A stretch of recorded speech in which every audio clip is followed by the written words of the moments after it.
নিবাফনা ও সোনামণি সাহা অভিনীত জনপ্রিয় সিরিয়াল হলো শুভবিবাহ, যার আজকের পর্বটি হতে চলেছে খুবই ভালো এবং খুবই সুন্দর। আসলে তাদের দুজনের কেমিস্ট্রি এত সুন্দর, তাই দর্শক হৃদয়ে প্রথমেই জায়গা করে নিয়েছিল এই সিরিয়ালটি। আজকের পর্বটিতে আমরা দেখতে পাবো বন্ধুরা, ফুদাকে শ্বশুরবাড়িতে নতুনভাবে বরণ করে নেয় ঠাম্মি। কারণ সে শুধু আজকে ঘরের নাত বৌমা নয়, তাদের কোম্পানির ব্র্যান্ড অ্যাম্বাসেডার। তাই মাথায় সেই মুকুট পরিয়ে পুষ্পস্তবক কাবার দিয়ে ঘরে বরণ করিয়ে ঠাম্মি তাকে ঘর ঢোকায়। তারপরেই ফুদাকে একে একে সবাই প্রশংসা করতে থাকে, দাদুর আশীর্বাদ নেয়। তারপরেই বলে ঠাম্মি যে দেখো, আমি বেছে বেছে আমার দাদু ভাইয়ের জন্য একটা যোগ্য নাত বৌমা এনেছিলাম। এইবার সেই কথা আজকে অস্বীকার করার কারোরই উপায় নেই। সবাই খুবই খুশি হয় এবং ঠাম্মিকে বলে যে সে তার নিয়ম, তার অনুশাসন সব কিছু বেড়াজাল ভেঙে তার এই নতুন নাত বৌমাকে নতুনভাবে বাঁচতে দিয়েছে এবং নতুনভাবে মেনে নিয়েছে, এটাই সবথেকে বড় কথা। তাই আজকে ঠাম্মার উপরে সবাই খুব গর্বিত। ঠাম্মা এতদিন পর্যন্ত যে কাজ করেছে সবাই তার জন্য খুবই প্রশংসা করতে থাকে। তাই আজকে ফুসু মল্লিক বাড়িতে এই ফুদার অনারে একটা বড় পার্টি হবে, ঘরের লোক মিলিয়েই হবে এবং সেখানে আনন্দ অনুষ্ঠান সব কিছুই হবে। ঠাম্মিও তাতে খুব যোগদান করবে। এইরকমই একটা পরিকল্পনা চলতে থাকে। তারপরে চিনুকের খোঁজ করা হলে চিনুক দেখে ব্যাগপত্র নিয়ে রেডি হয়েছে, কারণ তার আজকেই তার বাড়ি ফিরে যাওয়ার কথা ছিল। তাই সে কথার খেলাপ না করে ব্যাগ নিয়ে দাদু ঠাম্মিকে সবাইকে প্রণাম করে সেই বাড়ি থেকে চলে আসে এবং তাকে বলে যে আর তাকে কেউ যেন না আটকায়, কারণ তার এবার এখান থেকে চলে যাওয়াই মঙ্গল।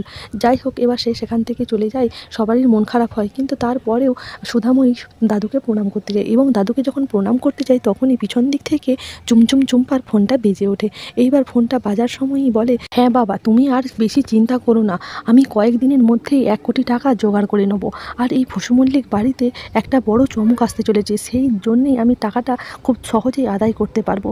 আর ফুদাময়ী এই তকে তকে থাকে এবং কথাটা একটু হলেও শুনতে পায়। পুরো কথাটা না শুনতে পেলেও সে মনে মনে কিছু একটা ভাবতে থাকে যে এই কথা বললো কেন চম্পা, তাহলে কি হয়েছে, আর এই 24 ঘন্টার মধ্যে সে কি করবে। আর এইদিকে চম্পা চলে যাওয়ার পরেই সমুদ্র একা একা দাঁড়িয়ে কষ্ট পেতে থাকে চিনুকের জন্য এবং চিনুকও বাড়ি ফিরে এসে কষ্ট পেতে থাকে ভমুদ্দুরের জন্য, কিন্তু কারোরই কিছু করার নেই। এইদিকে চিনুক তার মাকে অনেকটা কিছু সামলে নেয় এবং মাকে কিছুটা বলে হালকা হয়, কিন্তু ভমুদ্দুরের এইরকম অবস্থা থেকে মিসেস চুম্পা ভাবতে থাকে যে সে তার স্বামীর মন জয় করে নেবে।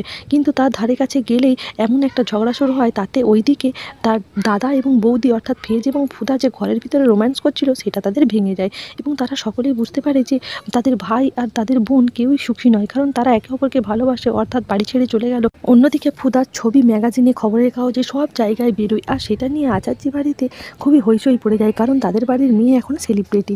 তাদের খুবই মনে আনন্দ হয়, কিন্তু আনন্দ হলে কি হবে, আনন্দ হয় না তাদের বাড়ির বড় বৌদি এবং জেঠিমার। তারা বলতে থাকে একেই তো ওই মেয়ের মাটিতে পা পড়তো না, তার উপর যদি সেলিব্রিটি হয়ে যায় তাহলে তো আমাদের কপাল পুড়ল, আমরা সেই ঘুঁটেকুড়ুনি হয়েই পড়ে থাকবো।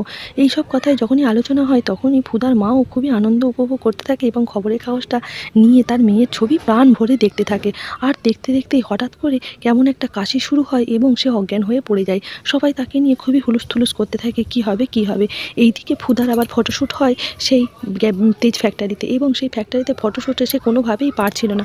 তারপরে ফেজ এসে তাকে যেরকম যেরকম করতে বলে সেরকম করেই সে পুরো ফটোশ্যুট কমপ্লিট করে। এইদিকে মেজো কাকা আর মিস্টার বাসু সেখানে এসে পৌঁছায় এবং তারা বলে যে দেখেছেন তো, আপনি যতই টাকা ইনভেস্ট করুন আপনার এখানে কোনো জায়গা নেই। এই ফিমনকে যদি না মাঝখানে আনতে পারেন তাহলে ওদের কথা দিয়ে আপনাকে উঠা বসা করতে হবে। আর তখন মিস্টার বাসু বলেন যে আমি কিন্তু টাকা সমস্ত ফেরত নিয়ে নেবো, কোনো অসুবিধা নাই। কিন্তু তখন মেজো কাকা বলে কোনো অসুবিধা নেই, আমি দেখছি